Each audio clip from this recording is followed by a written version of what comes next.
Hello everyone, स्वागत है आपका अपने चैनल विक्टोरियस एकेडमी में। और आज हम लोग some basic concept of chemistry जो कि क्लास 11th का चैप्टर है उसी को कंटिन्यू करेंगे।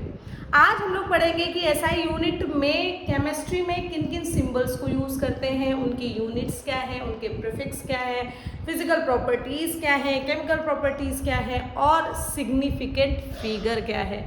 सिग्निफिकेंट फिगर का भी 1 नंबर का क्वेश्चन या फिर 2 नंबर के क्वेश्चन में सिग्निफिकेंट नंबर के अक्सर कई विद्यालयों में क्वेश्चन पूछ लिए जाते हैं। और अगर ये छोटी सी बात है, अगर आप नहीं सीख पाओगे तो फिर ये 2 नंबर हाथ से चले जाएंगे।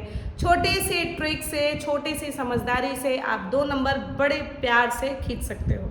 2-2 नंबर, 4-4 नंबर करके ये बच्चे 100 में 100 पाते हैं। तो प्लीज़ इसको अवॉइड मत कीजिएगा, अच्छे से इसको मन लगाकर पढ़िएगा। ये कोई भी वेस्टफुल वाला पार्ट नहीं है। हालांकि इसमें कुछ मैथमेटिक्स के बारे में बताया जाएगा, मल्टीप्लिकेशन, डिवीजन, बट मन लगा के पढ़ना। So what is the physical properties of chemistry? तो बेटा फिजिकल प्रॉपर्टीज ऑफ मैटर वो होता है जो प्रॉपर्टी को ऑब्जर्व किया जाता है किसी कोई भी चेंज के बिना। मतलब ऐसा क्या मैम? जैसे अगर आप कोई भी चीज़ ले लीजिए, आप एक ये इसको देख लीजिए, फिजिकल प्रॉपर्टीज इसकी देखकर आप बता सकते हो कि ये कैसा है। ठीक है, किसी चीज़ को आप सूंघ के बता सकते हो, किसी चीज़ के आप स्वाद से बता सकते हो। तो उस कंपोनेंट या उस सब्सटेंस में कोई चेंज ना आए और आप उसको देखकर पता लगा लो, ये प्रॉपर्टी फिजिकल प्रॉपर्टी कहलाती है। इसी में बॉइलिंग पॉइंट और मेल्टिंग पॉइंट भी आता है। So the property of matter which is observed without making any change in the matter or identity like as color, odor, odor का मतलब महक, taste का मतलब स्वाद, melting point and boiling point। Clear? Chemical properties क्या होता है भैया? ये तो रिएक्शन के बेस पर बनता है। अगर केमिस्ट्री में रिएक्शंस हो रही हैं, मतलब केमिकल्स में, केमिस्ट्री बोला सॉरी, केमिकल्स के थ्रू अगर रिएक्शन हो रही है तो 100% उसमें कुछ चेंजेस आएंगे, और अगर चेंजेस आएंगे तो उसको केमिकल प्रॉपर्टीज कहेंगे। जैसे उसको एसिडिटी, बेसिसिटी और कंबस्टिबिलिटी कहते हैं। एसिडिटी का मतलब हाइड्रोजन आयन रिलीज हो रहा है, बेसिसिटी का मतलब OH- आयन रिलीज हो रहा है, कंबस्टिबिलिटी का मतलब ऑक्सीजन की सहायता से CO2 वाटर निकल रहा है। पढ़ चुके हो क्लास 10th में आप लोग, है ना? तो अगर नहीं पढ़ा तो 10th का लेक्चर देख लो, समझ में आ जाएगा। एसिडिटी बेसिसिटी क्या होता है, छोटी सी बात बताई गई थी। हाइड्रोजन आयन रिलीज होता है तो एसिडिटी, OH- रिलीज होता है तो बेसिसिटी। कंबस्टिबिलिटी का मतलब कंबस्टन होना, ऑक्सीजन की सहायता से जो हाइड्रोकार्बन बर्न करके CO2 वाटर निकालते हैं वो कंबस्टिबिलिटी होता है। क्लियर? तो इस तरीके से कभी भी कोई रिएक्शन होती है तो उस रिएक्शन में चेंजेस देखने को मिलते हैं, तो वहाँ पर आप केमिकल प्रॉपर्टीज बोलोगे। और अगर उसमें कोई चेंज नहीं हो रहा है तो आप उसको फिजिकल प्रॉपर्टीज बोलोगे। क्लियर हो गया? चलिए, अब जो मेजरमेंट होते हैं बेटा मैटर में, वो क्वांटिटी के आधार पर हम लोग करते हैं, क्वालिटी के आधार पर नहीं। अच्छा, आप लोग खुद बताओ, जैसे अगर लेंथ में मेजरमेंट होगा, मान लीजिए कि या वॉल्यूम में मेजरमेंट होगा, तो आप कैसे बोलोगे उसको? ये बोलोगे ना कि इतने सेंटीमीटर क्यूब या इतने मीटर क्यूब वॉल्यूम बढ़ गया। ऐसा थोड़ी ना कहोगे कि इतना सुंदर वॉल्यूम बढ़ गया। क्वालिटी थोड़ी ना देखोगे आप, क्वांटिटी देखोगे। मतलब समझिए, क्वालिटेटिव नहीं होता है मेजरमेंट। किसी भी चीज़ को आप अगर मेजर करना है तो वो क्वांटिटी के हिसाब से होना होता है। मास को किलोग्राम में नापते, ना कि कहते वाह ये तो बड़ा लंबा हो गया। अरे कितने मीटर लंबा हो गया ये तो बताओ, कितने फीट, कितने इंच लंबा हो गया ये तो बताओ। ठीक है? तो क्वालिटेटिव ना होकर मेजरमेंट कैसे होते हैं? क्वांटिटेटिव। सो एक लाइन लिखी है NCERT में, इसको पढ़िए, that measurement of matter in a quantitative in nature. तो एक इंटरनेशनल सिस्टम ऑफ यूनिट जिसको SI यूनिट कहते हैं, इन्होंने केमिस्ट्री हो चाहे फिजिक्स हो, इसमें मेजरमेंट करने के लिए कुछ सिंबल्स दिए, उनकी यूनिट्स दी। तो SI सिस्टम में ये 11 general conference on weight and measurement पे दिया गया था SI यूनिट के द्वारा, और ये कहाँ दिया गया? पेरिस में 1875 में। क्लियर? कुछ फिजिकल क्वांटिटीज आपको याद रखनी है। बहुत सारे स्कूल्स में ल्यूमिनस इंटेंसिटी के बारे में पूछ लिया जाता है, बाकी सब तो है बट ल्यूमिनस इंटेंसिटी बिल्कुल नया है। इसी से रिलेटेड काफ़ी बार पूछा गया, आप लोग सब याद करेंगे। इलेक्ट्रिक करंट का सिंबल I होता है, इसकी यूनिट एम्पियर होती है, एम्पियर को A से लिखते हैं। ल्यूमिनस इंटेंसिटी का सिंबल IB, कैंडेला होती है, इसका सिंबल CD होता है। अमाउंट ऑफ सब्सटेंस को एन से डिनोट करते हैं, इसको मोल कहते हैं, बट देखो सिंबल में बेटा MOL है, MOL ओनली। फिर टेम्परेचर को कैपिटल T, उसकी यूनिट केल्विन, K से डिनोट करते हैं। टाइम को स्मॉल t, सेकेंड, S से डिनोट करते हैं। मास को स्मॉल m, किलोग्राम, kg से डिनोट करते हैं। एंड लेंथ का सिंबल होता है स्मॉल l, इसकी यूनिट होती है मीटर, सिंबल होता है स्मॉल m। सो इतनी छोटे तरीके से देखिए, ये सब चीज़ें बहुत आसान है। इसमें से मैंने बोल दिया ना, ये चीज़ और हो सकता है ये चीज़ आपने कभी ना पढ़ी हो, है ना, बट अभी शुरुआत है तो आप लोग इसको ज़रूर याद रखेंगे, याद सब रखना है, बट इतना ज़रूर याद रखना है, ठीक। तो इसको लो भैया स्क्रीनशॉट। इसके बाद हम लोग पढ़ेंगे that which type of prefix used in SI unit. देखो प्रीफिक्स बहुत होते हैं, ठीक है, पीको, नैनो, उसके बाद डेका, डेसी, हेक्टा, ये सब जो है आखिर ये कितने 10 की पावर में चढ़ाकर इसको हम लोग यूज कर सकते हैं। तो आज हम लोग इसी को देखेंगे। पहले इसका स्क्रीनशॉट लीजिए, इसके बाद हम लोग इसका प्रीफिक्स देखेंगे। So please take a screenshot बच्चा लोग। अब हमको पढ़ना है अबाउट प्रीफिक्स। प्रीफिक्स कौन से वर्ड्स होते हैं जो डिजिट के मतलब जिसको हम लोग पहले यूज करते हैं। प्रीफिक्स का मतलब ही होता है पहले। तो मतलब कि जैसे आपने यूनिट मीटर यूज की, SI यूनिट क्या होती है, मीटर होती है, तो मीटर के पहले कौन सा वर्ड लग जाए, picometre, nanometre, millimetre, centimetre, hectometre. तो ये जो मीटर के पहले जो वर्ड लग रहे हैं ये क्या होते हैं, इनको देखते हैं। तो अगर बेटा जी 1 × 10 की पावर, मान लो 2 × 10 की पावर -12 लिखोगे तो आप इसको लिखोगे 2 पिकोमीटर, क्योंकि 10 की पावर -12 बराबर पिको होता है। इसी तरीके से इसी प्रकार से मान लो 4 × 10 की पावर -9 लिखा है तो आप लिखोगे 4 नैनोमीटर। आगे बात समझ में? तो बस यही है आपका, तो जल्दी से समझते हैं। 10 की पावर 12 पिको होता है, 10 की पावर -9 नैनो होता है, 10 की पावर -6 माइक्रो होता है। माइक्रो का सिंबल ये होता है, नैनो का सिंबल N होता है, पिको का सिंबल P होता है, मिली का सिंबल M होता है, C का सिंबल C होता है, D का सिंबल D होता है। समझ में आया? 10 की पावर -1 तक डेसी, यहाँ पर देखो डेसी, सेंटी, मिली, माइक्रो, नैनो, पिको, ठीक है, क्लियर हुआ। उसके बाद जब 10 आएगा, 10 को डेका कहते हैं, 10 की पावर 2 को हेक्टो कहते हैं, हेक्टो। फिर 10 की पावर 3 को किलो, फिर मेगा, फिर 10 की पावर 9 गीगा, 10 की पावर 12 टेराबाइट, गीगाबाइट। सुना होगा सबने, आजकल सभी कोई टेक्निकल हो रहा है, मोबाइल सबको यूज करता है, ठीक है। तो ये कुछ है आपकी यूनिट्स जिसको आपको याद करना पड़ेगा। एनसीईआरटी में आई थिंक 4 या 6 इससे ज़्यादा दी गई है, ज़रूरत नहीं है, कभी ज़रूरत नहीं पड़ेगी, कभी भी नहीं ज़रूरत पड़ेगी, बट इतना तो मिनिमम याद कर लो बच्चों, इतने की ज़रूरत पड़ सकती है। अच्छा, इसके सिंबल डेका है तो डी से ही इसको भी डिनोट करेंगे, एच से करेंगे, किलो से के से करेंगे, एम है तो एम से करेंगे, गीगा में जी से करेंगे, टेरा में टी से करेंगे। इस तरीके से आप इसको यूज कर सकते हो। अब मास एंड वेट की बात करते हैं। एनसीईआरटी कहती है कि मास एंड वेट में क्या डिफरेंस है। तो बेटा मास और वेट दोनों ही अलग अलग बातें हैं। मास कांस्टेंट वैल्यू होती है और वेट कभी भी कांस्टेंट नहीं रहती। वेट वो फोर्स होता है जो ग्रेविटी जो ग्रेविटेशनल के कारण, हर प्लेनेट की अपनी अपनी ग्रेविटी है। मून की अपनी ग्रेविटी, हालांकि मून प्लेनेट नहीं है, बट मून का अपना ग्रेविटेशनल फोर्स होता है, अर्थ का अपना ग्रेविटेशनल फोर्स होता है, मार्स का अपना ग्रेविटेशनल फोर्स होता है। तो जितने फोर्स से वो किसी मैटर को खींचेगी ना, वो उसका वेट है। But mass is the actual wait, वो आप तराजू में तौल के निकाल सकते हो, वेइंग मशीन पर खड़े होकर निकाल सकते हो। तो मास की वैल्यू हमेशा कांस्टेंट, बट वेट की वैल्यू चेंज हो सकती है। दूसरी बात, अगर आप मान लीजिए मेरा वेट अर्थ पर 50 है तो मून पर वो वेट बदल जाएगा। क्यों बदलेगा? क्योंकि वहां पर ग्रेविटी बदल जाएगी। मार्स पर दूसरा होगा, क्यों होगा? क्योंकि वहां पर भी ग्रेविटी बदल जाएगी। तो ये जो चेंजेस आ रहे हैं, ये चेंजेस आपको समझना पड़ेगा। अर्थ का जो ग्रेविटेशनल एक्सेलरेशन होता है, वो ग्रेविटी जो 9.8 जूल का फोर्स इस पर वर्क करता है, ये आपको पता है। नहीं पता तो जान लीजिए, क्लास 9th में आप लोगों को ग्रेविटी इतनी पढ़ा दी जाती है कि आप लोगों को वैल्यूज पता होती है कि अर्थ पे 9.8 जूल के बराबर का फोर्स लगता है जो खींचता है, तो लगभग 10 मान के चलो।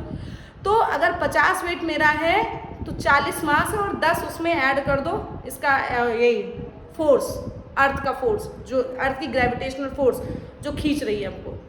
समझ में आया? ये कॉन्सेप्ट समझ में आया? 50 वेट है मान लीजिए, तो उसमें 10 क्यों ऐड किया? क्योंकि 10 तो फोर्स है यार, जो फोर्स एक्ट कर रहा है मुझे खींचने के लिए। अब मान लीजिए मार्स पे गए तो वहाँ पर मेरा वेट दूसरा आएगा, मून पर गए तो वहाँ पर मेरा वेट दूसरा आएगा। क्लियर हो गया सभी को? ठीक है, तो आप इसकी डेफिनेशन देखते हैं। मास क्या है? Amount of matter present in it, जितना अमाउंट है वही उसका मास है। Mass of the substance is measured very accurately, ले बताया ना उसको, वेइंग मशीन से आप आसानी से मेजर कर सकते हो और ये वैल्यू हमेशा कांस्टेंट होती है। ठीक, force acting on a body, लेकिन फोर्स जो होता है उसकी जो बॉडी पर एक्ट करती है बाई ग्रेविटी या ग्रेविटेशनल फोर्स, उसको हम लोग वेट कहते हैं। और ये ग्रेविटेशनल पुल के कारण या ग्रेविटेशनल फोर्स की वजह से हर जगह पर अलग अलग आता है। अर्थ पे कहीं पर भी जाओगे एक ही आएगा, बट अर्थ के अलावा अगर कहीं और गए तो वहां पर आपके चेंजेस देखने को मिलेंगे। ठीक है, मास की SI unit, SI unit of mass क्या होगा भाई? एसआई यूनिट ऑफ मास क्या होगा? किलोग्राम। और 1 किलोग्राम बराबर 1000 ग्राम। पता नहीं कितनी बार आपको चेंजेस करने पड़ेंगे केमिस्ट्री में और केमिस्ट्री के साथ साथ फिजिक्स में भी। ठीक है, ग्राम है तो किलोग्राम में चेंज करेंगे और किलोग्राम है तो हो सकता है मे भी आपको ग्राम में चेंज करके आंसर निकालना पड़े। तो छोटी सी बात है, ये आपको मास एंड वेट समझ में आ गया। अब हमको जो थोड़ी सी बात पढ़नी है वो पढ़नी है वॉल्यूम की, वॉल्यूम के साथ साथ डेंसिटी की, डेंसिटी के साथ साथ टेम्परेचर की। ठीक है, इसका स्क्रीनशॉट लो बच्चों, फिर हम लोग पढ़ेंगे about density, temperature and volume. Please take screenshot. छोटी सी बात है, वॉल्यूम क्या होता है, डेंसिटी क्या होता है, टेम्परेचर क्या होता है।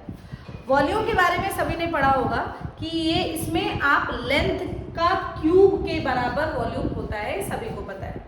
तो लेंथ का क्यूब का मतलब 3 तरफ से लेंथ का मेजरमेंट है ना, 3 तरफ से लेंथ का मेजरमेंट।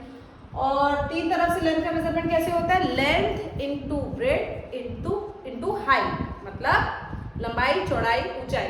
ठीक, अब लंबाई को भी आप मीटर में मेजर करोगे, ऊंचाई को भी करोगे और चौड़ाई को भी करोगे।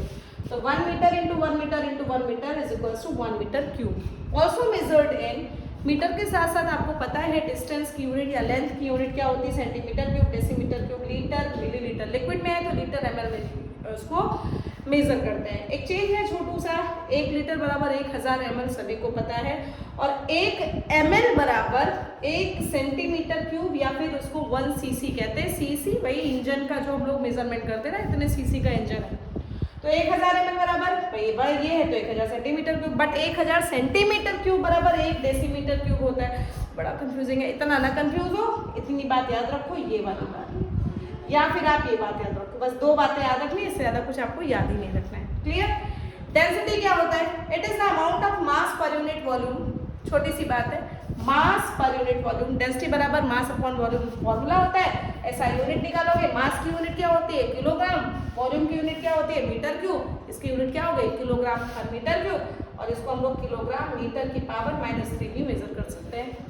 टेम्परेचर को केल्विन स्केल में नापते हैं, इसकी यूनिट केल्विन होती है। मेनली केल्विन स्केल में नहीं नापते, केल्विन होती है इसकी एसआई यूनिट। लेकिन इसको मेजर करने के लिए 3 डिफरेंट स्केल्स होती हैं, सेल्सियस, फ़ारेनहाइट एंड केल्विन। ठीक है, तो थर्मोमीटर के द्वारा इसको हम मेजर करते हैं और इसको 3 डिफरेंट स्केल्स पे मेजर किया जाता है। Values degree Celsius, degree Fahrenheit and kelvin. 2 formula है जो आप लोगों को क्लास 9 में पढ़ाया जाता है, बहुत सारे चेंजेस दिखाए जाते हैं, जिसमें से पहला formula K is equals two degree Celsius plus 273.15।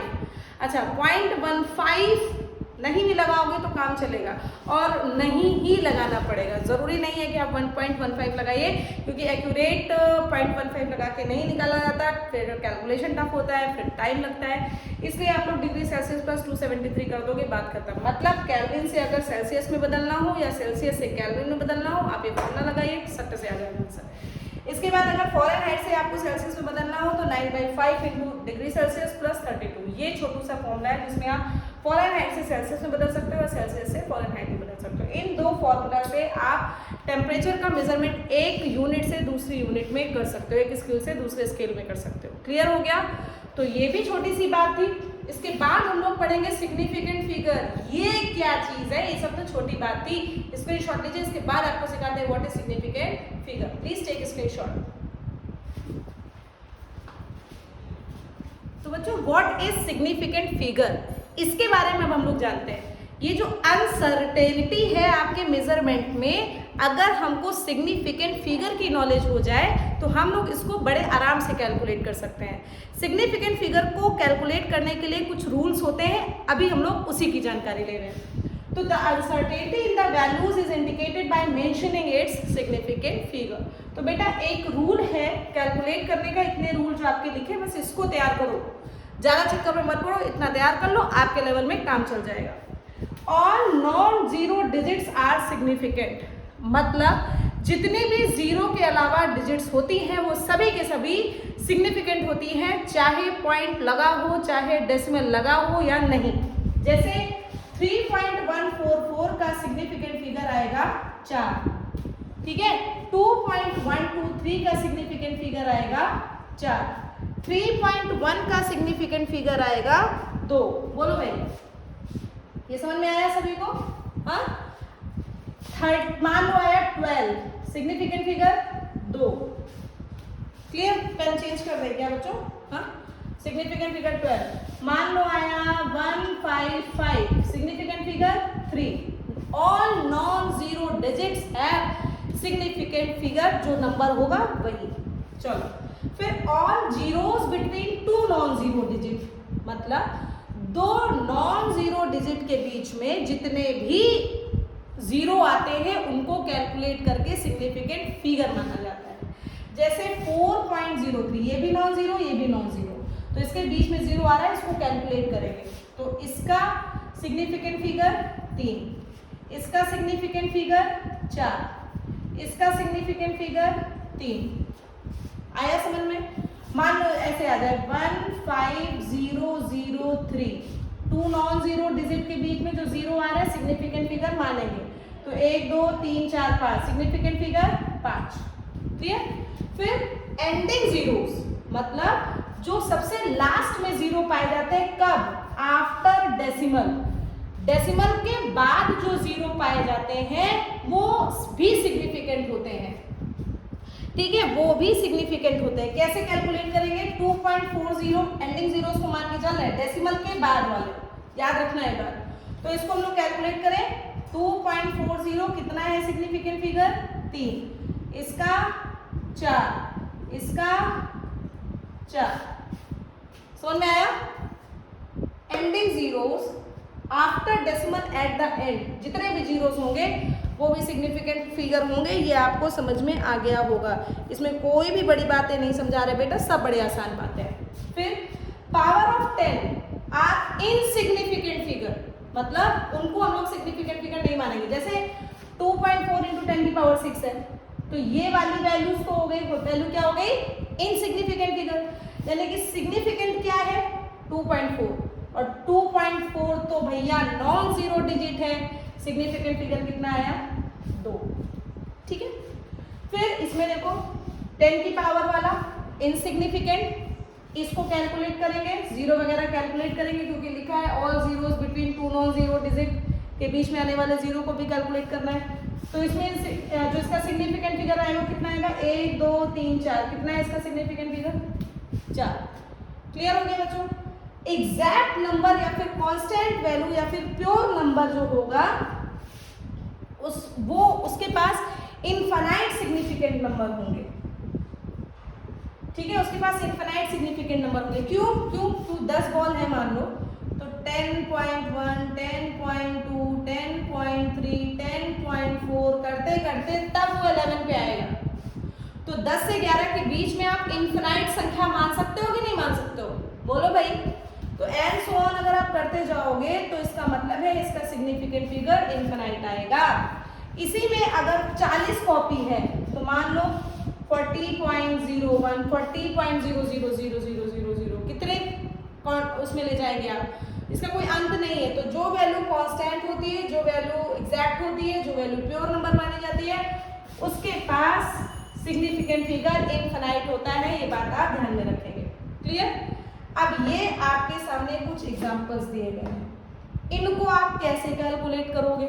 ये आपको होमवर्क दे रहे हैं कि करवा दें? बताओ, करवा दिया जाए? चलो फिर करवा ही देते हैं। कुछ घर के लिए काम नहीं देते, कर लेते हैं। या आपकी मर्जी हो, नोट कर लेना, बाद में कर लेना। जो हम बता रहे हैं इसको मत देखना, इस टॉपिक को हटा देना। अच्छे बच्चे हो तो ये कर लेना, ठीक है? चलो 0.0021 एंडिंग जीरोस की बात नहीं हो रही है, शुरू में जीरोस की बात हो रही है। सारा का सारा चीजें काउंट करेंगे। कितने काउंटिंग में आएगा ये बताओ, बताओ बताओ बताओ। इसमें आगे वाले जीरो, देखो इसमें क्या बोला, एंडिंग जीरोस को कैलकुलेट करना है, आगे वाले जीरोस को नहीं कैलकुलेट करना है। खुद देख लो बेटा, लिखा है ending zeros after decimal are significant figure.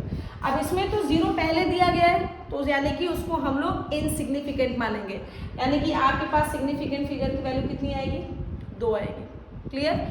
2.341 सारी की सारी आपकी कैसी वैल्यूज हैं? सारी की सारी आपकी ये वाला रूल लगेगा, ऑल नॉन जीरो डिजिट्स हैं, इसकी क्या आएगी? 3। 2.10 इंटू 10 की पावर 6 में कितना है?